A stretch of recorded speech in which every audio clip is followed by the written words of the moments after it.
Day 8, অষ্টম দিন। আজকে আমরা শুধু ছবি আঁকবো। আজকে এ পর্যন্ত আমরা পাইথন দিয়ে পাইথনের যা কিছু সিনট্যাক্স শিখেছি, যা কিছু মডিউল শিখেছি, সেরকমই একটা মডিউল আমরা ব্যবহার করে আমরা শুধুই ছবি আঁকবো। হ্যাঁ, ড্র পিকচার্স। ওকে, আমরা শুধু ড্রয়িং করব।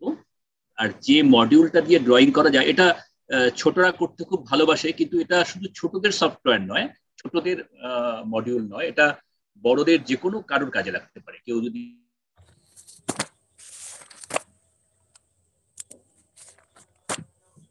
পাইথন একটুখানি শিখে গেলে, কয়েকটা জিনিস শিখে গেলে ঝটপটের গিয়ে সুন্দর ড্রয়িং করে ফেলা যায়।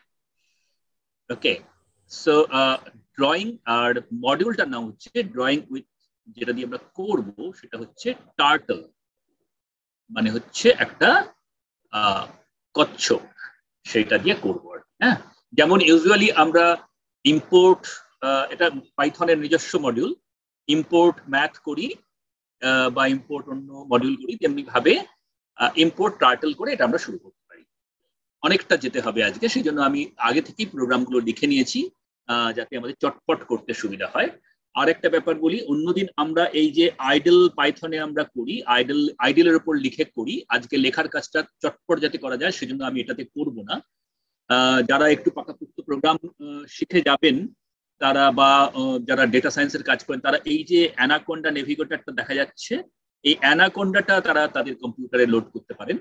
অ্যানাকোন্ডা একটা ডিস্ট্রিবিউশন, তার মধ্যে পাইথনের পাইথন বেসিক পাইথন এবং তার সঙ্গে তার নানা রকম এক্সটার্নাল মডিউল, যেগুলো কাজের জিনিস, সবকিছু আছে।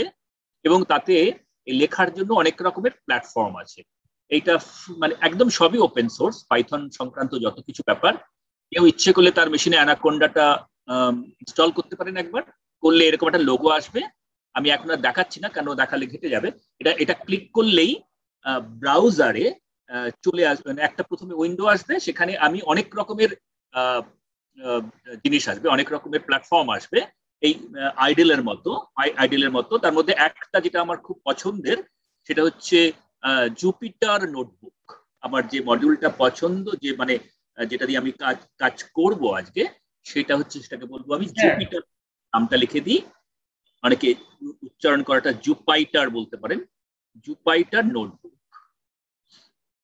এইটা খুব কাজের জিনিস এবং এটাতে করতে খুব সুবিধা হয়, একটু দেখতে পাবেন। আমি ওই জুপিটার নোটবুকে আজকের কাজটা করব। ওকে, সো এবং এটা খুলে এরকম প্রথমে যখন খুলে তখন এইরকম জুপিটার নোটবুক করলে এরকম সব এটা চলে আসে, এইরকম পরপর জিনিসপত্র, ফাইলগুলো এরকম ভাবে দেখাতে থাকে। এইখানে নিউ বলে একটা পাইথন 3 বললেই একটা উইন্ডো খুলে যায় এবং সেখানে আমি লিখতে পারি। তো আমার আজকে অলরেডি করে রাখা আছে, আমি এখানে লিখেই রেখেছি। আমার ফাইলটার নাম টার্টল শো তৃতীয় পরিসর। ওকে, সো আমি যেটা করতে চাই সেটা হচ্ছে যে প্রথমে ইম্পোর্ট, এই মডিউলটার নাম হচ্ছে টার্টল। সুতরাং এটাকে আমি খুব শর্টে লেখার জন্য ইম্পোর্ট টার্টল অ্যাজ টি, এখানে রান করলেই রান করবে। এবং আমি যেভাবে ইন্টারপ্রিটারে ডাইরেক্টরি দেখি, সেভাবে এখানে ডাইরেক্টরি ডিআইআর এর মধ্যে যদি কি দিই, তাহলে এটা আমাকে একটা ডাইরেক্টরিটা এইভাবে দেখায়, এখানে পর পর পর পর লম্বা করে দেখায়, এরকম ভাবে দেখায় ডাইরেক্টরি। ওকে ওকে, এইবারে আমরা ছবি আঁকা শুরু করি। ডাইরেক্টরির মধ্যে অনেক কিছু ব্যাপার আছে, আমরা কয়েকটা জিনিস শুধু বলি। নানা রকম ছবি আঁকার যে টুলস গুলো, অর্থাৎ আমি এখানে টার্টল মানে সত্যিকারের একটা মজা করে টার্টলটা নাম দেওয়া হয়েছে। টার্টল মানে একটা সত্যিকারের টার্টলই বলা যেতে পারে, একটা কচ্ছপ আছে। সেই কচ্ছপটাকে আমি নির্দেশ দেবো, সোজা যাও, বাদিকে যাও, ডান দিকে যাও, ঘুরে যাও, সার্কেল আঁকো, এই করো সেই করো। এইভাবে বিভিন্ন জিওমেট্রিক ছবি আমরা আঁকতে পারি এবং সেগুলোকে মিলিয়ে নানা ধরনের ইচ্ছে মতো ছবি আমরা ড্রয়িং করতে পারি। এর জন্য কোনো রকমের ডেটা দরকার হবে না, এটা শুধু আমরা ইনস্ট্রাকশন দিয়ে ছবিটা আঁকি। প্রসঙ্গত বলে রাখি, যারা নতুন ছেলেমেয়েরা, তাদের কাছে তফাৎটা বুঝে রাখা ভালো। ড্রয়িং অ্যান্ড প্লটিং দুটো আলাদা জিনিস আর কি। হ্যাঁ, আমরা প্লটিং পরে করবো, শিখবো শেষ পর্বেতে। সেখানে আমরা ডেটা থাকলে প্লট করবো, যেরকম আমরা গ্রাফ পেপারে প্লট করি সেরকম ভাবে প্লট করব, সেটা ডেটা দিয়ে। আর এখানে শুধু আমরা ড্রয়িং করব। বেশ, এইবারেতে আমি যদি বলি, এইখানে এইটার দিকে একটু খেয়াল রাখতে হবে। এই যে এইখান থেকে একটা করে এখানে একটা করে শেল, এটা হচ্ছে পাইথন, এটা জুপিটার, এই যে উপরে লেখা আছে জুপিটার, এই জুপিটার নোটবুকে আমি কাজটা করব। এবং এখানে টি মানে হচ্ছে আমার টার্টল, তার মধ্যে ফরওয়ার্ড বলে একটা ফাংশন আছে। সেই ফরওয়ার্ডের মধ্যে যদি আমি 100 ঘর লিখি তাহলে কি হবে, অটোমেটিক কিছু বলার আগেই ক্যানভাসটা খুলে যাবে এবং আরেকটা ক্যানভাস খুলে সেখানে আঁকা শুরু করবে। আমরা দেখতে থাকি সেটা। এই যে ওকে, এই ক্যানভাসটাকে একটু আমরা আলাদা করে রাখি, এই ক্যানভাসটাকে একটু সরিয়ে রাখি, এই যাতে পরপর দেখা যায়। ওকে, হ্যাঁ, আমায় কি করলো, টার্টলটা কি, টার্টল এখানে দেখাচ্ছি না, কিন্তু আমার টার্টলটা কি করলো, এই মাঝখানটাতে ছিল বাই ডিফল্ট এবং সেখান থেকে 100 স্টেপ এগিয়ে গেল, এই অ্যারোটা দিয়ে সেটা বোঝা যাচ্ছে। এরপরে আমি এই যে অ্যারোটা বাই ডিফল্ট, মানে সাধারণত এটাকে একটা এমনি অ্যারো হিসেবে আসে, ওই মাথাটা আমি ওটা টার্টলের শেপে করতে পারি, সেই জন্য এখানে শেপ বলে একটা ফাংশন আছে। এটা আমার জাস্ট লাগবে না, কিন্তু জাস্ট ফ্যান্সি, মজা করার জন্য। তাহলে সবকিছুই আমাকে বলতে হবে টি ডট বলে, কারণ আমি যখন ইম্পোর্ট করেছি ইম্পোর্ট টার্টল অ্যাজ টি করেছি। ওকে, তাহলে আমি যখন বলবো টি ডট শেপ, সমস্ত ফাংশনগুলোর মানে পরিষ্কার, এবং আমরা ঠিক একইভাবে হেল্পের মধ্যে শেপ ঢুকে, মানে এটা করে আর্গুমেন্টে ঢুকিয়ে আমরা সেই শেপের মধ্যে কি কি আছে, কি কি করা যায়, সবকিছু আমরা জানতে পারবো। সুতরাং শেপের মধ্যে যদি আমি কোট আনকোট টার্টল বলি তাহলে কি হয় দেখি, তাহলে একটা সত্যিকারের টার্টলের চেহারা নিয়ে। আশা করি যারা এই ক্যানভাসটা দেখছেন, এটা আমার ড্রয়িং ক্যানভাস, তো এখানে টার্টলের একটা ছবি হয়ে গেল। এটাকে আমি বড় করতে পারি, ছোট করতে পারি, কিন্তু বড় করলে সেটা ভালো লাগবে না, সেজন্য আমি এরকম অবস্থাতেই রেখে দিলাম। তাহলে টার্টলটা আমার এখানে দাঁড়িয়ে রইল। এবার আমি বললাম না টি ডট ব্যাকওয়ার্ড 200 স্টেপ, অর্থাৎ পিছিয়ে এসো, 200 স্টেপ পিছিয়ে এসো। আমি যদি ইনস্ট্রাকশন দিই তাহলে ফরওয়ার্ড যখন আছে তাহলে ব্যাকওয়ার্ডও থাকবে, BACKWARD, একদম বানান করে করে আমরা যেরকম লিখবো পিছিয়ে চলে এলো, কচ্ছপটা পিছিয়ে চলে এলো। এবার আমি বললাম টি ডট রাইট, অর্থাৎ ডান দিকে ঘুরে যাও। ভিতরে যে সংখ্যাটা দেওয়া হলো সেটা হচ্ছে অ্যাঙ্গেল, কোণ, অর্থাৎ 90 ডিগ্রি কোণে। এটা হচ্ছে কচ্ছপের মুখটা ডান দিকে আছে, যদি একটু ভালো করে দেখা যায় তাহলে এটা আমি বলবো 90 ডিগ্রি কোণে ঘুরে যাও, ও 90 ডিগ্রি কোণে ঘুরে গেল। আমি আবার বললাম না আবার টি ডট লেফট, অর্থাৎ বাঁদিকে 90 ডিগ্রি কোণে ঘুরে যাও, বাঁদিকে 90 ডিগ্রি কোণে আবার আগের অবস্থায় ফিরে এলো। আমি বললাম না গো টু বলে একটা ফাংশন আছে, টি ডট গো টু, সেখানে আমি কোঅর্ডিনেটস গুলো দিয়ে দিলাম, অর্থাৎ মানে আমার যাকে বলে এক্স অ্যান্ড ওয়াই কোঅর্ডিনেট দিয়ে দিলাম আর কি। হ্যাঁ, শুরুতে সবসময়তেই বাই ডিফল্ট 0 0-তে থাকে, একটা গ্রাফ পেপারে যেমন 0 0 থেকে আমরা শুরু করি। আমি বললাম 30 and 60, x = 30, y = 60 তে চলে যাও। তাহলে ও হিসেব করে এত দূর 30, তারপরে কিছু একটা করে, মানে আমার অরিজিনটা বোধহয় ছিল এরকম একটা জায়গাতে, আমি তো পিছিয়ে এলাম, এরকম একটা জায়গাতে অরিজিন ছিল, এরকম একটা জায়গাতে ছিল, 30 60 করে এখানে চলে গেল। এবার আমি বললাম ঠিক আছে, এই যে কচ্ছপটা যেখানে যাচ্ছে আমি মনে মনে ভাবছি ওর কাছে একটা পেন আছে, অর্থাৎ একটা কলম আছে, সেই কলম দিয়ে ও যেখানে যাচ্ছে এবং দাগ কেটে কেটে যাচ্ছে, যেমন বাচ্চারা ছবি আঁকে স্কেচ করার সময়। তো আমি বলতে পারি, এমন জায়গায় বলতে পারি কচ্ছপটাকে এখান থেকে অন্য একটা জায়গায় নিয়ে গেলাম, সেখানে গিয়ে কিছু ছবি আঁকবো, পুরো জায়গাটা ক্যানভাসের মধ্যে বিভিন্ন রকমের ছবি আঁকবো। তো সেক্ষেত্রে তো আমি বলতে পারি না যে এখানে দাগ কেটে যাও, তখন আমার বলতে হবে টি ডট পেন আপ, অর্থাৎ পেনটাকে যাও কিন্তু পেনটা তুলে যাও। এবং আমি বললাম গো টু 30 100, এটা যদি বলি তাহলে কোনো দাগ কাটবে না। তাহলে আমি রান করলে এই যে কচ্ছপটা এখান থেকে 30 and 100 এই কোঅর্ডিনেটে চলে গেল, কিন্তু কচ্ছপটা এখানে কোনো দাগ কাটলো না। আবার আমার আঁকার দরকার হলো, আমি তখন বলে দিলাম টি ডট পেন ডাউন, অর্থাৎ পেন ডাউন করো, তারপরে চলে যাও টি ডট গো টু 40 to 100। তাহলে বুঝতে হবে এটা যদি দিই আমি, তাহলে আবারও এখান থেকে এখানে চলে গেল এবং আমার জাস্ট দাগ কেটে এই জায়গাতে পৌঁছে গেল 40 200-তে। অর্থাৎ আমার বুঝতে হবে যে পরপর পরপর ইনস্ট্রাকশন গুলো দিচ্ছি, এই ইনস্ট্রাকশন গুলো মিলেই একটা পাইথন প্রোগ্রাম হচ্ছে। হ্যাঁ, এবং এখনো পর্যন্ত যত শুধু ফাংশন দিয়ে করছি, আমার নতুন করে কিছু লিখতে হচ্ছে না এখনো পর্যন্ত। এখানে হোম বলে একটা ব্যাপার আছে। আমি যদি বলি যে হোমে চলে যাও, মানে যেখান থেকে প্রথম শুরু করেছিলে, মানে 0 0-তে বললেই ও হোমেতে ফিরে আসবে।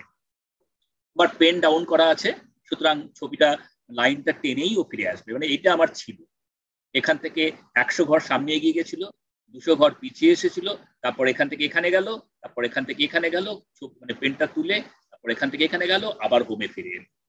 এই আমার কচ্ছপের জার্নি। আমি যে ছবিটা আঁকলাম এবারটাকে, আমার তো এখানে ইরেজার নেই, ইরেজার করা মানে হচ্ছে বেসিক্যালি আমার আলাদা করে করা যায়, কিন্তু সেটা আমি পরে বলবো বা খুঁজে আপনারা দেখে নেবেন। আমি পুরো ছবিটা ক্যানভাসটা মুছে দিই, আমি নতুন করে আঁকি। তাহলে কি রিসেট, টি ডট রিসেট করলে আমার জাস্ট ছবি মুছে গেল এবং কচ্ছপ রয়ে গেল। এইবারে কতগুলো জিনিস আমি বলি। এই যে ফরওয়ার্ড বলে ব্যাপারটা বলেছিলাম, যে এই যে ফরওয়ার্ড, এই ফরওয়ার্ড কথাটা অনেকটা বড়, অনেক সময় লেখার সময় বানান ভুল হতে পারে বা তাড়াতাড়ি করে লিখতে অসুবিধা হতে পারে, সেই জন্য এগুলো সব অ্যাক্রোনিম আছে, মানে অ্যাব্রিভিয়েশন আছে। অনেকগুলো ফাংশনেরই মানে অ্যাক্রোনিম আছে, যাকে আমরা অ্যাব্রিভিয়েশন বলি আপাতত। তাহলে সেক্ষেত্রে আমি এই যে আমি বলতে পারি টি dot F D, F D হচ্ছে ফরওয়ার্ড, বি কে হচ্ছে ব্যাকওয়ার্ড, এল টি হচ্ছে লেফট, বাদিকে ঘুরে যাও 90 ডিগ্রি, আর টি হচ্ছে রাইট, ইত্যাদি। তো সেগুলো আমরা ব্যবহার করব। আমি যদি এরকম দুটো ইনস্ট্রাকশন লিখি, অর্থাৎ 100 ঘর সামনের দিকে যাও, তারপরে ডান দিকে 90 ডিগ্রি ঘুরে যাও, কি হবে? অবভিয়াসলি আমরা বুঝতেই পারছি, এই গেল, এই 100 ঘর গিয়ে কচ্ছপটা কিন্তু মুখটা এদিকে ডান দিকে ছিল, মুখটা সামনের দিকে করে ফেললো। মানে এবার আমি ইনস্ট্রাকশন দিই সামনের দিকে এগিয়ে যাও, তাহলে ও সামনের দিকে এগিয়ে যাবে। ওকে, মানে সামনের দিকে মানে ওপর দিকে এগিয়ে যাবে। কচ্ছপের মুখ যেদিকে থাকবে কচ্ছপ সেদিকেই যাবে।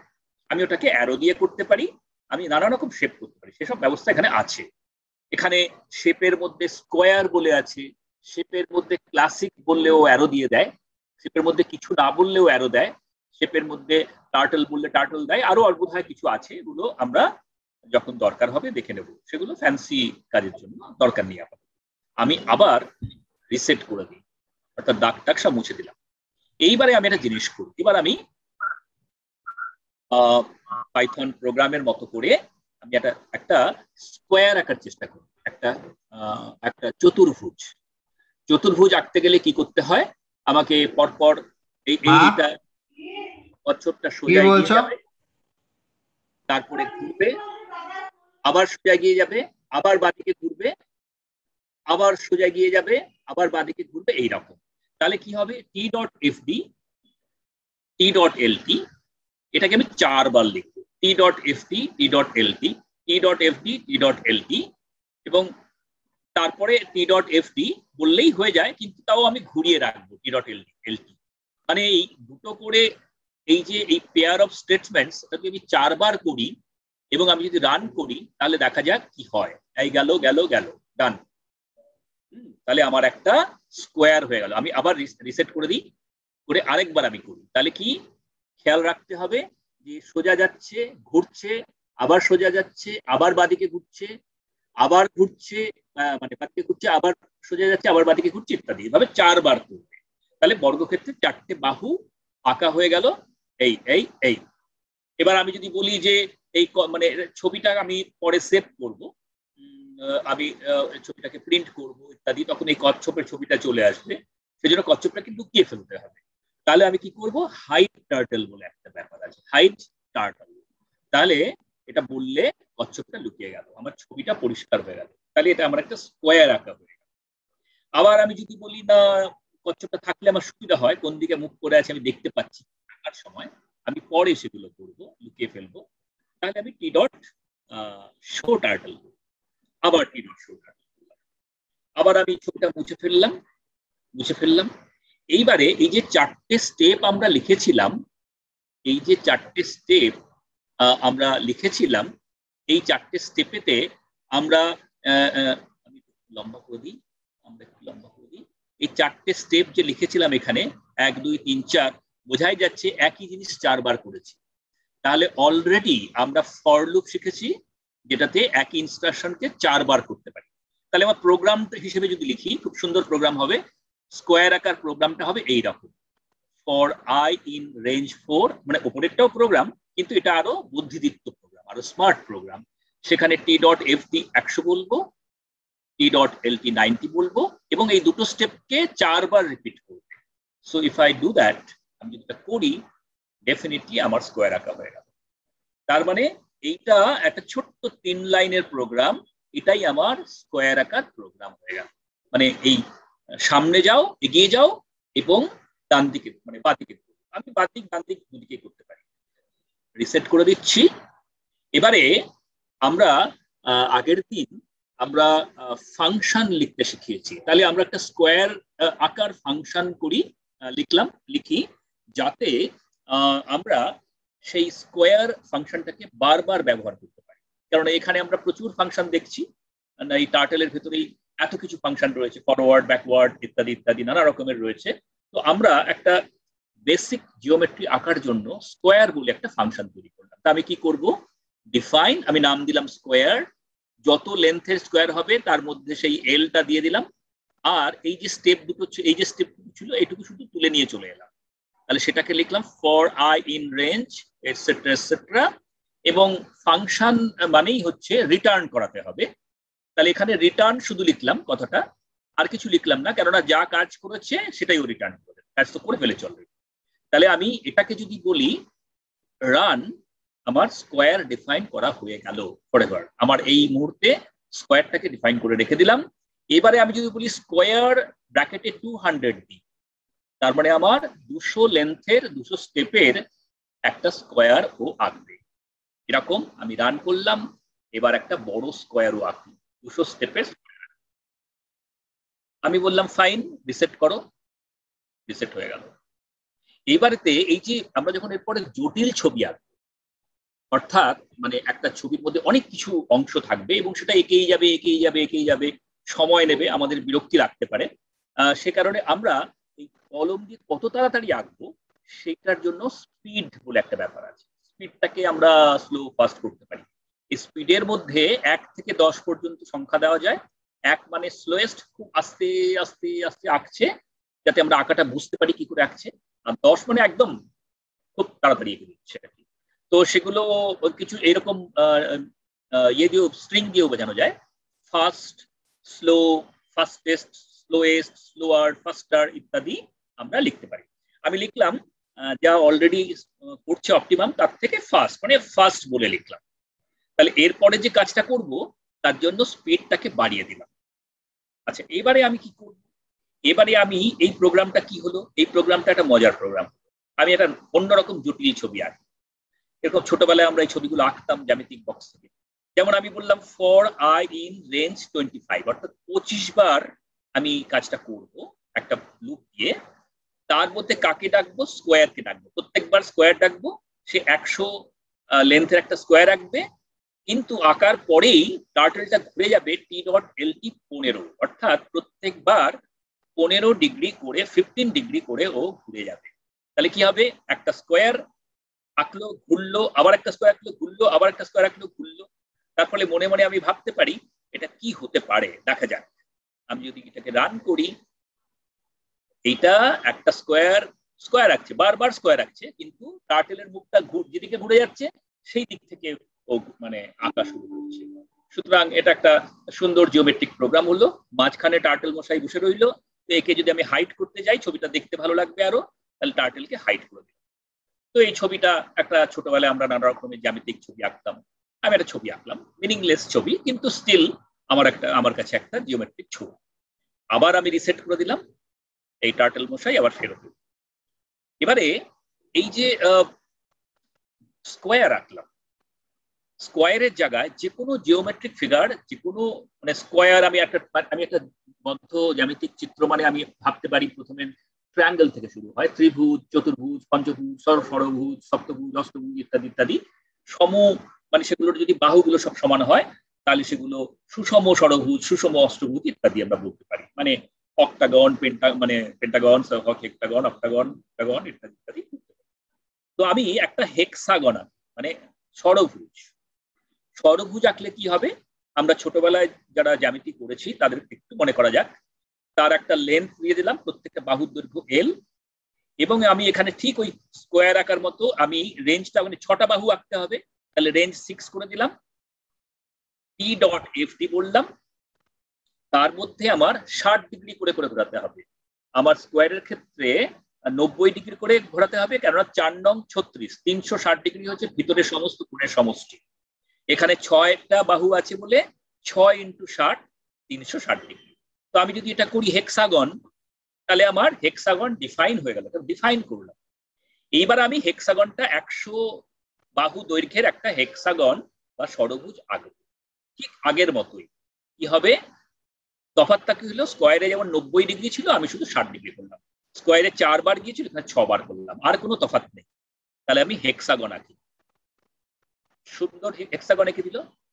আমি রিসেট করলাম, রিসেট হয়ে গেল, মুছে গেল। এবার আমি যে কোনো টাইপের পলিগন আঁকতে পারি। আমি ফাংশনগুলোকে লিখে রেখে দিতে পারি আমার ভবিষ্যতের জ্যামিতিক ছবি আঁকার জন্য। আমি একটা ডিফাইন একটা পলিগন, পলিগন মানে কি, তার বাহু সংখ্যা যা কিছু হতে পারে। তাহলে বাহু সংখ্যা, বাহুর দৈর্ঘ্য হচ্ছে এল, আর কতগুলো বাহু হবে সেটা হচ্ছে এন। অ্যাঙ্গেলটা তাহলে কি হবে, 360-কে এন দিয়ে ভাগ করলে যা হবে। এবং সেটা আমি ইন্টিজার ইচ্ছে করে রেখেছি এখানে, আইএনটি ইন্টিজারের মধ্যে দেওয়া, মানে সেটা ওই ফ্র্যাকশন দিয়ে আসবে, তো সেটাকে রাউন্ড ফিগারে করে দেবে, নাহলে একটুখানি এই যে রেঞ্জ করাটাতে অসুবিধা হয়ে যায়, কারণ এটা ফ্র্যাকশন। ওকে, আমরা পরে আরো ভালো করে করতে পারি। For I in range N, মানে যতগুলো বাহু, কতগুলো বাহু এই এন। আচ্ছা, সে তো এমনিই হবে রেন, এন তো ইন্টিজার, মানে পূর্ণ সংখ্যা দিয়েই দিয়েছি। আর এই অ্যাঙ্গেলটাকে আমি এটা নাও করতে পারতাম, একটু করে দেখলেই বোঝা যাবে। আমি তবু ইন্টিজার করে রেখেছি, যাকে। তাহলে আমি কি করব, টি ডট এফ ডি, মানে সামনের দিকে এল দৈর্ঘ্যে রেখবো। আর অ্যাঙ্গেলটা কত ঘুরবো, অ্যাঙ্গেলটা ঘুরবো এই যে বলেই দেওয়া আছে 360/n। চতুর্ভুজের ক্ষেত্রে 90 ডিগ্রি, ষড়ভুজের ক্ষেত্রে 60 ডিগ্রি, অষ্টভুজের ক্ষেত্রে 360/8, 28 36 80 ডিগ্রি, ইত্যাদি ইত্যাদি। না, কত 360-কে 8 দিয়ে ভাগ করলে যা হবে তাই আর কি। দশভুজের ক্ষেত্রে 36 ডিগ্রি 10 দিয়ে ভাগ করলে। হ্যাঁ, তা আমি যদি এটাকে করি, তাহলে পলিগন আমার একটা ইন জেনারেল পলিগন ডিফাইন হলো। এবারে যদি আমি পলিগনের মধ্যে 100,4 লিখি, তাহলে কি হলো, 4 মানে আমি 4টে বাহু, তাহলে কিন্তু সেটা বেসিক্যালি ঘুরে ফিরে আবার একটা স্কোয়ারই হয়ে গেল। তো এটা দিয়েও আমি একটা স্কোয়ার রাখতে পারি, সেটাই দেখানো যে আমি ইন জেনারেল একটা পলিগন ডিফাইন করলাম, স্কোয়ার না বলে। তাহলে এটা আমার কাছে আরো জেনারেল। তাহলে রিসেট করলাম। এবার আমি অক্টাগন আঁকবো। তাহলে কি করব, 100 দৈর্ঘ্যের অক্টাগন। অক্টাগন মানে অষ্টভুজ, সুষম অষ্টভুজ। 100 দিলাম, ভিতরে দিলাম 8। ওকে, তাহলে এটা হলো একটা অক্টাগন এঁকে দিলাম। আমি দুঃখিত, এই ক্যানভাসটা খুব বড় করতে পারছি না, কেননা এই বারবার এই ক্যানভাস ওই ক্যানভাস যেতে গেলে খুব অসুবিধা, এই জন্য দুটো পাশাপাশি ছোট করে খুলে আমি দেখাচ্ছি। এনিওয়ে, তাহলে আমার অক্টাগন আঁকা হয়ে গেল। এরপর আরো নানা রকম কারুকার্য করা যায়, যেমন এই যে স্ক্রিনটাকে নিয়ে কাজ করা যায়। যেমন এই স্ক্রিনটা আমি ডিফাইন করতে পারি ই ডট ক্যাপিটাল এস দিয়ে, একটা স্ক্রিন বলতে পারি। মানে আমি একটা স্ক্রিনটাকে প্রথমে ডিফাইন করলাম। স্ক্রিনটাকে আমি, এই যে স্ক্রিন মানে কি, ক্যানভাসটা, এই ক্যানভাসটাকে আমি সাজাবো। এই ক্যানভাসটাকে আমি সাজাতে পারি, যেখানে আমার ছবিটা আঁকা হচ্ছে। আমি বলতে পারি না স্ক্রিন সাইজটা আমার এত বাই এত স্ক্রিন সাইজের মধ্যে আঁকো, মানে আমার যেখানে আমি ছবিটা আঁকছি আমার বোর্ড সাইজ, সেখানে স্ক্রিন সাইজটা, এখানে উইডথ ইকুয়াল টু 800 আর হাইট ইকুয়াল টু 600, এটা বলে দিতে পারি। তো এটা বললে ওই রকম সাইজের ক্যানভাস তৈরি হয়ে যাবে। আমি বলতে পারি না যে ব্যাকগ্রাউন্ডে যে কালারটা সাদা আছে, ব্যাকগ্রাউন্ডের কালারটা আমাকে সবুজ করে দাও, আমি বললে এটা সবুজ হয়ে গেল, কালারটা সবুজ হয়ে গেল। আমি বললাম রিসেট করে দাও, অর্থাৎ আগের ছবিটা মুছে দাও, কিন্তু কালারটা কি থাকলো। আমি আবার ব্যাকগ্রাউন্ড কালারটা হোয়াইট করলাম, আবার ব্যাকগ্রাউন্ড কালারটা হোয়াইট করে দিলাম, তো আবার রান করলাম, আবার হোয়াইট হয়ে গেল। এবার আমি বললাম যে কলমটা দিয়ে আঁকবো, মানে কচ্ছপের কাছে যে কলমটা আছে, সেই কলমটা মোটা দাগে রাখবো। হ্যাঁ, অর্থাৎ 4 তার উইডথ হবে। এবং যে কলমটা এতক্ষণ আমরা ব্ল্যাক অ্যান্ড হোয়াইটে আঁকছিলাম, সাদা কালোতে আঁকছিলাম, এবার বললাম না আমি রঙিন আঁকবো। ঠিক আছে, কোনো অসুবিধা নেই। আমি টি ডট কালার বললেই ও কলমের কালার বুঝে যাবে। আমি বললাম 4 মানে নর্মাল যা উইডথ হয় তার 4 গুণ, এবং আমি লাল কালি দিয়ে আঁকবো বলে ভাবলাম। তাহলে ব্যাকগ্রাউন্ড আমার হোয়াইটই রয়েছে আপাতত। আমি এইটা ঠিক করলাম, বেশ, কচ্ছপটা লাল হয়ে গেল আপাতত। এইবারেতে আমি একটা ছবি আঁকবো, যে ছবিটাকে আমি হলুদ দিয়ে ভরাট করব। তো এরকম আছে t dot begin underscore fill, অর্থাৎ আমি ভিতরের অংশটুকু ফিল করব। তারপরে আমি এই যে স্কোয়ারটা ডিফাইন করেছিলাম, আমি সেই স্কোয়ারটা, এটা তো আমার ডেফিনিশন, আমি তৈরি করেছিলাম। তারপরে আমি এটাখানে পলিগনও বলতে পারতাম। তারপরে আমি টি ডট কালার, আমি পেন কালার বলেও একটা আছে, শর্টকাটে কালার বলে, আমি সেটা, বা ওই ভরাট, এখানে হচ্ছে ভরাট করার কালারটা, বিগিন ফিল, তারপরে ইয়েলো, তারপরে একটা এন্ড ফিল, মানে এইটুকু, এই বিগিন আর এন্ডের মধ্যে যা আঁকবো সেটা আমার হলুদ দিয়ে আঁকবে। তার আগে আমি কি করেছি, পেনটাকে, কলমটাকে লাল করেছি আর উইথ করেছি 4। বেশ, এটা যদি আমি করি, এই আমার একটা লাল বর্ডার দিয়ে আমার একটা স্কোয়ার আঁকা হয়ে গেল, আর ভেতরটা আমার হলুদ হয়ে গেল, আর এখানে কচ্ছপটা হলুদ হয়ে আছে, এটাকে আমি হাইড করে দিতে, কোনো ব্যাপার না। এবার আমি বলবো কতগুলো কমেন্ট, ওই রকমই কতগুলো কমান্ড লিখলাম। টি ডট রিসেট করলে প্রথমে আগেরটা মুছে যাবে, একসঙ্গে সব লিখছি তাড়াহুড়ো করার জন্য। ব্যাকগ্রাউন্ড কালারটা ব্ল্যাক করে দিলাম, কলমের কালিটা আমার ইয়েলো করে দিলাম, আর কলমটা কতটা মোটা, 3 গুণ মোটা, এই জিনিসটা আমি প্রথমে ডিক্লেয়ার করে দিলাম। বেশ, ডান। আমি কলমটা তো এখনই দেখাচ্ছি না, আঁকলে দেখাবে। তাহলে ব্যাকগ্রাউন্ড কালারটা আমার ব্ল্যাক হয়ে গেল, আর কলমের কালিটা ইয়েলো হয়ে গেল, কলমটা 3 গুণ মোটা হলো, এন্ড ইটস সো অন। এইবারে আমি একটা মজা করি, আরেকটা ছবি আছে, এই ছবিটার আমি নাম দিতে পারি কয়েলিং স্কোয়ার, অর্থাৎ একটা স্কোয়ারের মতো করে কয়েল করে করে ঘুরে ঘুরে ঘুরে আসছে, একটা কয়েলের মতো, কচ্ছপ ছাপ ধূপের কয়েলের মতো স্কোয়ার। আমি বলতে পারি এন এর ভ্যালুটা, for N in range, N এর ভ্যালুটা 200 থেকে 20 অব্দি যাবে, আর -20 হবে, একটা স্টেপ সাইজ -20 রেঞ্জের মধ্যে আমি করতে পারি। আমি প্রথমে 200, আমি উল্টো করছি, তারপরে সাইজটা হবে 180, তারপরে 160, তারপরে এইভাবে 140, এইভাবে করতে করতে করতে করতে 20-র আগে 40-এ গিয়ে থামবে। তাহলে এন এর এতগুলো, এন মানে কি, এন মানে হচ্ছে আমার ওই, আমি ওই যে স্কোয়ারটা আঁকছি স্কোয়ারের লেন্থ। হ্যাঁ, আচ্ছা, এরপরে আমি বললাম এই দুটো জিনিস করো, পুরো স্কোয়ার না, ফর আই ইন রেঞ্জ এখানে 2 করলাম, আর আমি প্রথমে এন, এন মানে এখানে যত আছে ততটা এগোলাম আর 90 ডিগ্রি ঘুরলাম, তারপরে ঘুরে এসে এন এর ভ্যালু আরেকটা নিল, আমি ততটা এগোলাম, আবার 90 ডিগ্রি ঘুরলাম। তাহলে এর রেজাল্টটা কি হবে, একটু চিন্তা করলেই দেখা যাবে। সবই যে এখনই বুঝে ফেলতে হবে তার কোনো মানে নেই, যদি সেটা মানে না বোঝা থেকে যায়, নিজে নিজে প্র্যাকটিস করলেই বোঝা যাবে, কিন্তু খুব সোজা জিনিস। আমি তাহলে কি করব, এইরকম একটা ছবি আমি এলো, ক্রমশ এই লেন্থ গুলো ছোট হচ্ছে এবং ভিতর দিকে ঘুরে যাচ্ছে। তাহলে এই এই গেল 200, তারপরে কি হলো, এই যে ফরওয়ার্ড 200, তারপরে 90 ডিগ্রি ঘুরলো, ওকে, তারপরে কি করলো, তারপরে যাবে 180, 90 ডিগ্রি ঘুরলো, তারপরে গেল 160, 90 ডিগ্রি ঘুরলো, তারপরে 140, 90 ডিগ্রি ঘুরলো, হ্যাঁ 120, 90 ডিগ্রি ঘুরলো। এইভাবে একটা কয়েল তৈরি হয়ে গেল। আবার আমি টার্টলটাকে হাইড করতে পারি, ইত্যাদি ইত্যাদি, এগুলো তো করতেই পারি। আর আমি যদি টি ডট রিসেট করি, ডান। আমি ব্যাকগ্রাউন্ড কালারটা আবার হোয়াইট করে দিই। বেশ, এইবারেতে আমি একটা জিনিস করলাম, এবার আমি একটা স্টার আঁকি, অর্থাৎ এই যে অ্যাস্টারিস্ক সিম্বল গুলো, স্টার আমরা আঁকি না, বিভিন্ন জায়গায় স্টার থাকে, হ্যাঁ, খ্রিস্টানদের স্টার থাকে, তারপরে কাস্তে হাতুর তারায় স্টার থাকে, বিভিন্ন জায়গায় লোকেরা স্টার ইউজ করে, স্টারটা খুব কমন আমাদের সিভিলাইজেশনে। তো এরকম একটা স্টার আঁকছি আমি, এখানে আর দেখাচ্ছি না স্টার আঁকা মানেটা কি, স্টার আঁকা মানেটা আমি এখানে দেখি।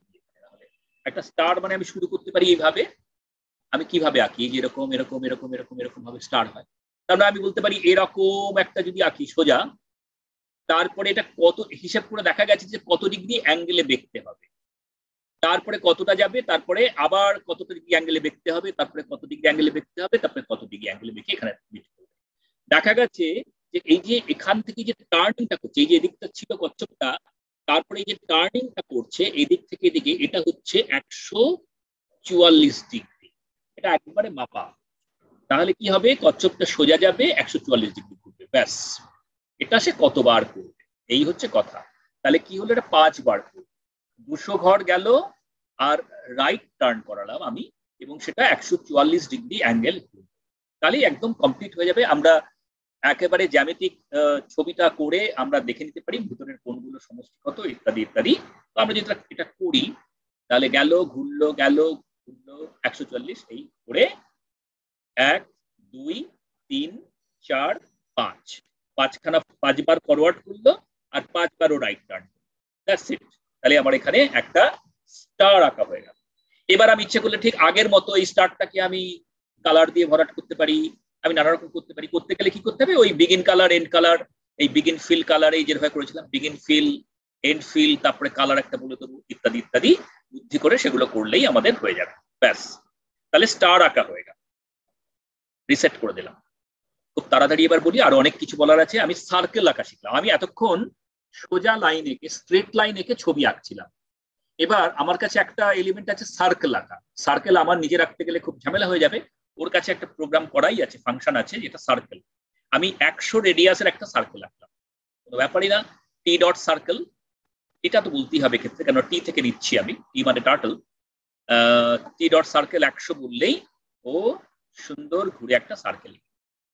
আমি যদি এরপরে দেখো, এই যে এখানে টার্টলটা এই দিকে মুখ করে দাঁড়িয়ে রইল। এবার এই ওপরের দিকে কেন আঁকলো না, আমি এখানে 100 বললাম। এবার আমি যদি বলি মজা করে টি ডট সার্কেল -100, তাহলে কিন্তু নিচের দিকে যাবে, কেননা রেডিয়াসটা মাইনাস মানে নিচের দিক, ওপরের দিকটা প্লাস, নিচের দিকটা মাইনাস, কোঅর্ডিনেট সিস্টেমে যেরকম। আবার যদি এখান থেকে -100 বলি, তাহলে কিন্তু ওইখান থেকেই আবার একটা নিচের দিকে সার্কেল। তাহলে একজোড়া সার্কেল, এই টি ডট সার্কেল 100, টি ডট সার্কেল -100 দিয়ে একজোড়া সার্কেল আঁকা হয়ে গেল। রিসেট করলাম। আমরা ডট আঁকতে পারি। ডট মানে একটা গোল এবং সেটা ভরা। আমি ডট আঁকবো যার রেডিয়াসটা 50। রেডিয়াসটা 0 হলে পরে একবার আইডিয়াল ডট, রেডিয়াসটা 1 হলে পরে একবার ছোট্ট ডট। আমি রেডিয়াস 50 করলাম, একটা গোল এঁকে দিল, টার্টলটাকে ঢেকে দিল। ওকে, আবার আমি রিসেট করলাম।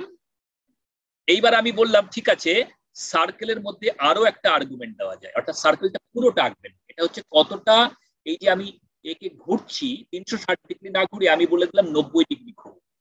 আমি এখানে 360 লিখলে পুরো সার্কেলটা হতো, কেননা সার্কেলটা 360 ডিগ্রি না ঘুরলে সার্কেল হবে না। কচ্ছপটা যদি 360 ডিগ্রি না ঘুরে, তাহলে আমি এখানে 90 বললে ও আমাকে কি করবে, একটা সার্কেলের আর্ক, অর্থাৎ একটা চাপ এঁকে দেবে। এই চাপ এঁকে দিল, যেটা আমি যদি এখান থেকে মনে মনে একটা লাইন ভাবি, এখান থেকে মনে মনে লাইন ভাবি, তাহলে এই সেন্টারে বা বিন্দুতে, কেন্দ্রেতে এখানে অ্যাঙ্গেলটা কোনটা 90 ডিগ্রি। তাহলে আমার একটা বৃত্তচাপ আঁকা হয়ে গেল।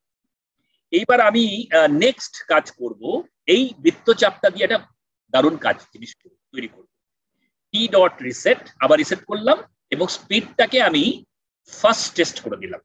ওকে, তাহলে কেননা এরপরে আমি একটা অনেক বড় ছবি আঁকবো, তাহলে আমি ফার্স্ট টেস্ট করে দিলাম। আমি এখানে 10ও লিখতে পারতাম, তাহলে বেশ, স্পিড ফার্স্ট টেস্ট করে দিলাম আর রিসেট করে দিলাম।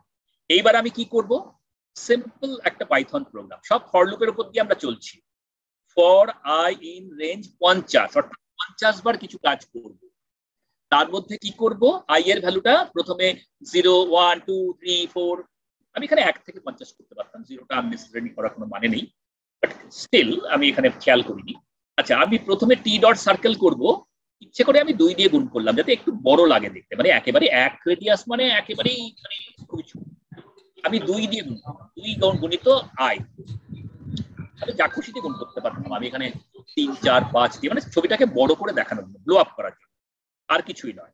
তাহলে আই এর ভ্যালুটা যদি 2 হয়, তাহলে 2 × 2 4, আর এখানে -4, তাহলে কি হবে, এক জোড়া সার্কেল আঁকবে ওপরে আর নিচে। তাহলে এইটা দিয়ে এক জোড়া সার্কেল আঁকলো এবং কতবার আঁকবে, 50 বার আঁকবে, এবং ক্রমশ সার্কেলের রেডিয়াসটা বড় হতে থাকে। আর কি কাজ করবে, আমি প্রত্যেকবার এই জোড়াটাকে 10 ডিগ্রি অ্যাঙ্গেলে ঘুরিয়ে দেব। টি ডট এলটি বাঁদিকে 10 ডিগ্রি অ্যাঙ্গেলে ঘুরিয়ে দেব। ব্যাস, সিম্পল প্রোগ্রাম। এটাকে যদি আমি লিখি তাহলে কি হবে, খুব তাড়াতাড়ি করলাম। এই জোড়াটা ঘুরছে এবং খেয়াল রাখতে হবে যে ছোট থেকে আস্তে আস্তে আস্তে এটা বড় হচ্ছে, মানে এই সার্কেলের রেডিয়াস গুলো বড় হচ্ছে। তো আমার এরকম একটা দেখতে ছবি তৈরি হয়ে গেল। আমার যদি মনে হয় এরকম একটা ছবি দরকার, কিছু আঁকবো, কোথাও ডিজাইন করব, আমি নানা রকম করতে পারি। দু একটা জাস্ট এক্সাম্পল দেখাচ্ছি। আমি এবার টি ডট রিসেট করলাম, আর ইচ্ছে করে দেখানোর জন্য টি ডট শেপের মধ্যে ক্লাসিক দিয়ে দিলাম। তার মানে কচ্ছপকে না দেখি, এবার আমি অ্যারো দেখাবো। বেশ, এই অ্যারো দেখাবো, কচ্ছপের জায়গায় চলে এলো অ্যারো, মানে নর্মালি ক্লাসিকটা থাকে। এইবার আমি এটা মজা করছি।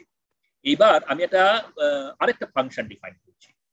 আমি নাম দিলাম ফাংশনটার SQARC, মানে কি, মানে আমি বলতে চাইছি একটা ভেতরে একটা স্কোয়ার আঁকো, তারপরে একটা সার্কেল আঁকো, যার অ্যাঙ্গেলটা হচ্ছে ভিতরের অ্যাঙ্গেলটা 90 ডিগ্রি। তার মানে কি একটা আর্ক, মানে সার্কেলটা এই স্কোয়ারটা এঁকে তারপরেই আমি হিসাব করে দেখলাম ওইখান থেকেই ও একটা আর্ক আঁকা শুরু করলো। দেখা যাক সেটা। ওকে, আমরা যদি এটা বলি তাহলে এটা হয়ে গেল। আচ্ছা দেখি এবার এটাকে স্কোয়ার আর্ক এস কিউ এ আর সি এর ভেতরে আমি 100 দিলে ও কি করে। আমরা প্রথমে একটা স্কোয়ার আঁকবে, একে যেখানে শেষ করবে সেই কোণ থেকেই আবার একটা আর্ক আঁকবে। এটা যদি আমি করি, এই এই সুন্দর জিনিস তৈরি করি, এবং এখানে এই অ্যারোটা রয়েছে, মানে কচ্ছপটা এখন এইখানে কচ্ছপের জায়গায় এখানে আমি অ্যারোটা এদিকে আছে। তাহলে এই জিনিসটা কি হলো, এই জিনিসটা হলো একটা স্কোয়ার একে এই যে এখান থেকে শুরু করেছিল, এখান থেকে এইদিকে গেল, এদিকে গেল, এদিকে গেল, এদিকে গেল, এদিকে গেল, এইবার এইদিকে মুখ করেছিল, এইদিকে মুখ করেছিল, এখান থেকে একটা আর্ক আঁকা শুরু করলো ও একটা সার্কেলের আর্ক। তাহলে এই জিনিসটা আমার একটা কম্পোজিট ফিগার তৈরি হয়ে গেল। বেশ ভালো কথা। এইবারেতে আমি রিসেট করে দিই, এবারে আমি এটাকে রিসেট করে দিই, দিয়ে ই ডট রিসেট রিসেট করে দিই। এইবারে আমি একটা মজা করব। আমরা ফিবোনাচি চেন শিখেছিলাম, ফিবোনাচি সিরিজ, যে ফিবোনাচি সিরিজের হচ্ছে এগুলো হচ্ছে সিরিজটা হচ্ছে 1 2 3। আমি 0 আর 1টা প্রথমে বাদ দিয়ে দিলাম, আমি 1 থেকে শুরু করলাম, 1 2 3 5 8, মানে প্রত্যেকটা সংখ্যা তার আগের দুটো সংখ্যার সঙ্গে যোগফলের সঙ্গে সমান, এভাবে চলেছে। তা আমি এইটুকু একটা ফিবোনাচি সিরিজ মনে করা যাক নিলাম। তাহলে এটা হচ্ছে, এগুলো যদি কোনো একটা বিভিন্ন স্কোয়ারে অর্থাৎ বর্গক্ষেত্রের বাহু হয়, তাহলে এইরকম বাহুগুলো, এরকম বর্গক্ষেত্রগুলোকে পাশাপাশি বসাবো আর তার ভিতরে আমরা ওই একটা করে আর্ক আঁকবো। সেই আর্কগুলো পরপর পরপর পরপর জুড়ে গিয়ে একটা স্পাইরাল তৈরি হয়ে যাবে। এইটা কিন্তু খুব গুরুত্বপূর্ণ। এইটাই ফিবোনাচি সিরিজ করার সময় আমি বলেছিলাম, এটাকে বলা হয় গোল্ডেন স্পাইরাল বা ফিবোনাচি, অনেকে ফিবোনাকি বলে, ফিবোনাকি বা আমি ফিবোনাচি বলতে ভালোবাসি, বাট আই থিঙ্ক মানে হয়তো ফিবোনাকিও হতে পারে উচ্চারণটা, একটু ইটালিয়ান নাম তো দেখে নিলেই হবে। তো যাই হোক, তো এই ফিবোনাচি সিরিজ অনুযায়ী একটা করে স্কোয়ার আর্ক তৈরি হলো, মানে একটা স্কোয়ার তার ভিতরে আর্ক, স্কোয়ার তার ভিতরে আর্ক। তা সেগুলো জোড়া দিয়ে দিয়ে যে স্পাইরালটা তৈরি হয়, সেটা ঐতিহাসিক ভাবে, কালচারাল ভাবে, সায়েন্টিফিক্যালি এটা একটা সাংঘাতিক মানে সাংঘাতিক ব্যাপার। গ্রিসরা এই আর্টটা ইউজ করতে ওদের আর্কিটেকচারে। আমরা ছবি তোলার সময় ছবিতে ব্যবহার করি, লিওনার্দো দা ভিঞ্চি তার ছবিতে ব্যবহার করেছিলেন এই golden spiral, which is very important, এবং এটা এই ফিবোনাচি এরিয়া আসে এবং সেটা আমরা আঁকবো। এটা যদি করি, ডান। এই ফিবোনাচি মানে খুব ছোট বলে দেখাচ্ছে না, প্রথমে স্কোয়ারের সাইজের 1 2 মানে 3 5 এত ছোট ওকে ব্লো আপ করতে পারি, এই করছে এই করছে, আস্তে আস্তে বড় হচ্ছে, ক্রমশ ক্রমশ বড় হচ্ছে, এই বড় হতে হতে এই হতে হতে এই মানে ক্যানভাস থেকে আমরা ঠিকঠাক জায়গায় শুরু করতে পারলে এরকম জায়গায় তারপরে পরপর পরপর করে যাবে। তাহলে এই যে 1 থেকে শুরু করে 1 2 3 5 পরপর পরপর স্কোয়ার গুলো জোড়া দিয়ে দিয়ে দিয়ে দিয়ে দিয়ে দিয়ে তাদের মধ্যে একদম ভেতরে 1 2, তারপরে এটা বোধহয় 3, তারপরে বোধহয় 5, তারপরে বোধহয় 8, তারপরে এটা বোধহয় 13, সম্ভবত ওই রকম কিছু ব্যাপার। তো এই করে করে করে করে যাবে। হ্যাঁ, তো এইটা একটা, এই স্পাইরালটা বহু জায়গায় দেখা যায়, শামুকের মুখের দেখা যায়, ব্রকলির ভেতরে দেখা যায়, বিভিন্ন জায়গায়, মানে বিভিন্ন ধরনের অ্যালোভেরা গাছের ইয়েতে পাতার ডিজাইনের মধ্যে দেখা যায়। অদ্ভুত একটা ব্যাপার, এইটাকে বলা হয় গোল্ডেন স্পাইরাল। তো সেটা আমরা আঁকলাম, বেশ ভালো কথা, রিসেট করে দিলাম। এবারে আমাদের শেষ অংশ, আমরা রিকার্সিভ ফাংশন আগের দিন শিখেছি, সেটা শিখেছি কিন্তু হয়তো জানি না কতটা চট করে বোঝা একটু মুশকিল। রিকার্সিভ ফাংশন মানে একটু প্র্যাকটিস করতে হবে। রিকার্সিভ ফাংশন মানে একটা ফাংশনের মধ্যে সেই ফাংশনটাকে ডেকে নেব।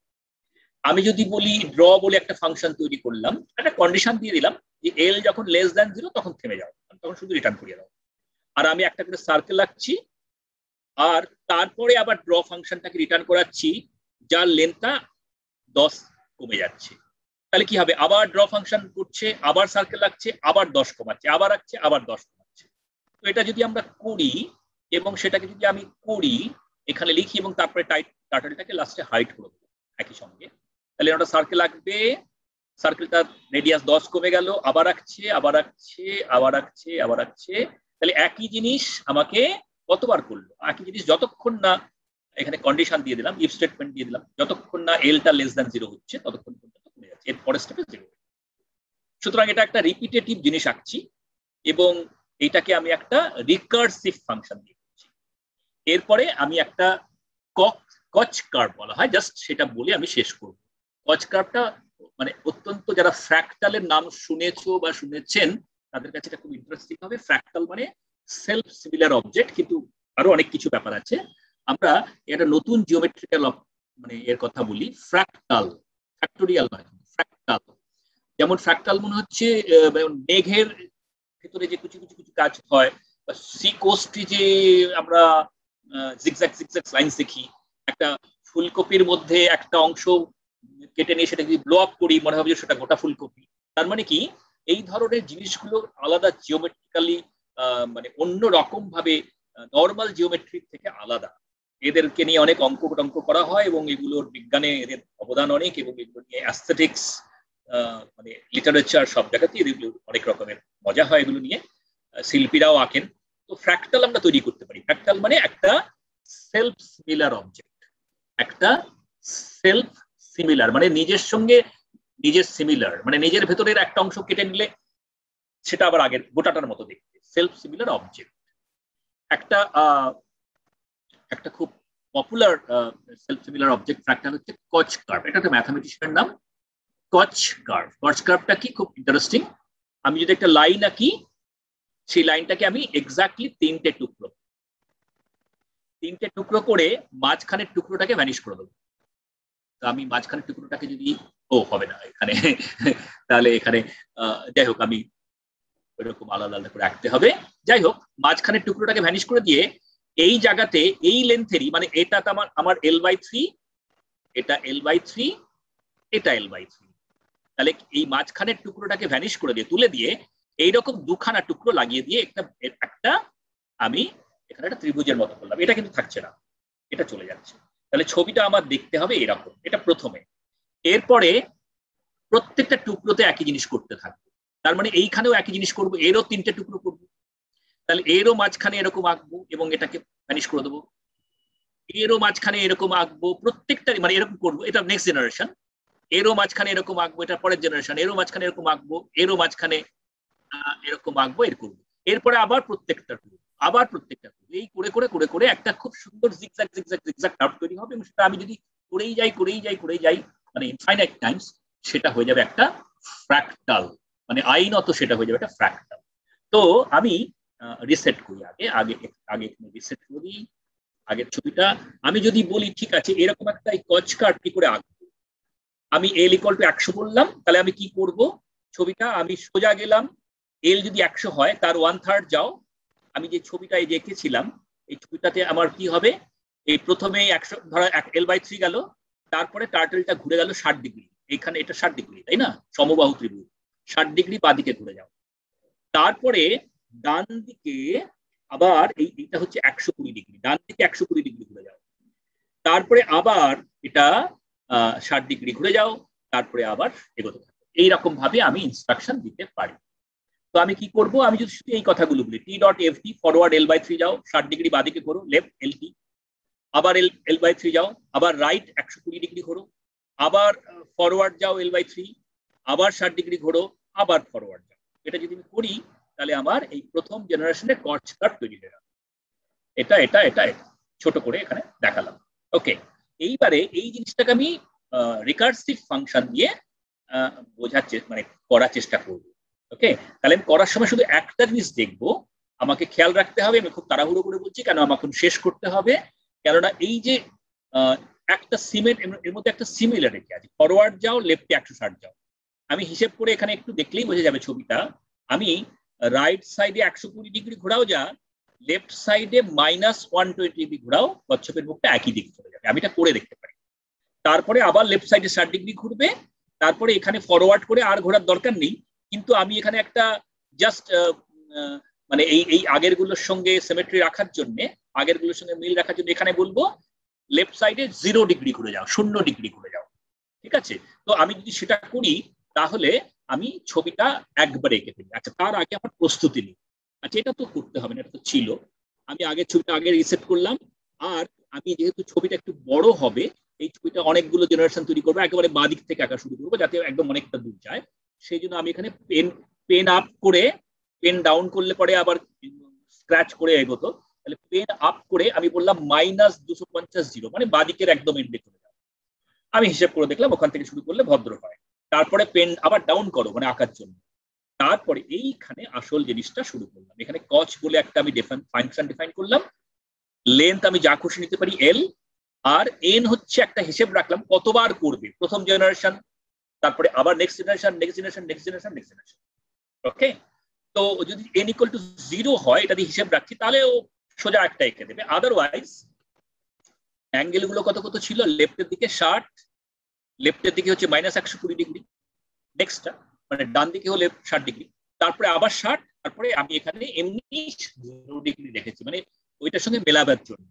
তারপরে আবার এই কচ ফাংশনটাকে দেখেছি, তার মধ্যে এলটাকে 1/3 করেছি, প্রতিবারও 1/3 হবে, আর এন এর ভ্যালুটা একটা করে কমিয়ে দেবে, যেভাবে আমরা রিকার্সিভ ফাংশন। এটা প্রথমে বোঝা একটু অতটা সহজ নয়, কিন্তু আমি সকলকে অনুরোধ করবো এটা বারবার করে দেখলে নিজেরাই বুঝতে পারবেন। আর একদিনে বোঝা সম্ভব নয়, কিন্তু আমি একটা জাস্ট ইন্ট্রোডাকশন দিয়ে রাখি এখানে। তারপরে এল টি ডট এল টি অ্যাঙ্গেল, অ্যাঙ্গেল গুলো প্রথমে 60 নেবে, তারপরে এটা নেবে, তারপরে এটা নেবে, তারপরে এটা নেবে। তাহলে আমার ডেফিনিশন হয়ে গেল। তারপরে আমি স্পিডটাকে ফার্স্ট টেস্ট করে দিলাম যাতে তাড়াতাড়ি, এবং এলটার ভ্যালুটা 500 করে দিলাম যাতে খুব বড় সড়ো দেখতে পাই, এবং 4টে জেনারেশন আঁকলাম। প্রথমবার একবার আঁকলাম, নেক্সট বার আবার প্রত্যেকটা সেক্টরকে ভেঙে আবার তিন ভাগ করে করে আবার আঁকলাম, তাহলে এটা second generation, third generation, fourth generation. তাতেই ছবিটা দেখি এরকম হয়, এবং লাস্টে টার্টেলটাকে হাইট করতে। আমি যদি এটা করি, so it becomes like this. হ্যাঁ, ওটা আরো বাদিক থেকে আমরা আঁকতে পারতাম, আমরা ক্যানভাসটা একটু বড় করে নিয়েছিলাম তার আগে। এই হলো গিয়ে আমার কচ কার্ভ। এটা যদি আরো জেনারেশন করি, আরো কুচি কুচি হবে, আরো কুচি কুচি হবে, আরো ভাঁজ পড়বে, এবং এই জিনিসটাকে বলা হয় fractal. It is not an easy geometry. Normal যেরকম জ্যামিতি আমরা দেখি এটা সেরকম নয়। তো এই হচ্ছে ব্যাপার। তো আমরা মোটামুটি আজকের প্রোগ্রাম আমি এখানে শেষ করছি, আজকের পক্ষ